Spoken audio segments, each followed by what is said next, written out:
accueillir des touristes. C'est ce que fait Marilène dans ce boutique hôtel de l'Ouest depuis 2021.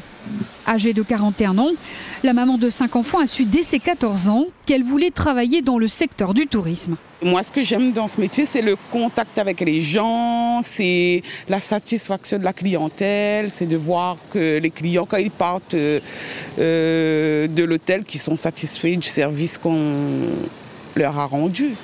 Cette semaine, tous ceux qui, comme Marilène, ont un métier dans le tourisme sont à l'honneur à l'échelle nationale. À La Réunion, un bus va sillonner l'île pour promouvoir l'emploi dans ce secteur. Nous devons revaloriser et resensibiliser ces publics pour leur dire le tourisme, c'est bien et c'est aussi passionnant qu'un autre métier.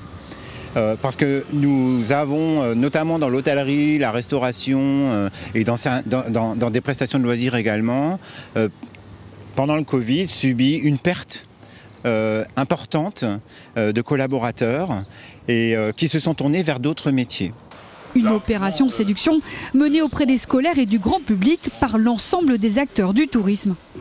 80 personnes qui devraient d'ailleurs se retrouver gérées par une seule et même structure le 1er janvier 2025. Cette structure entend remplacer l'IAT, la FAT et peut-être mieux jouer le rôle de fédération avec les offices de tourisme de La Réunion. Donc ce sera une structure unique qui va essayer en tout cas de mieux gérer les 19 millions d'euros que chaque année la région et l'Europe mettent en direction justement des différentes structures que je viens de citer.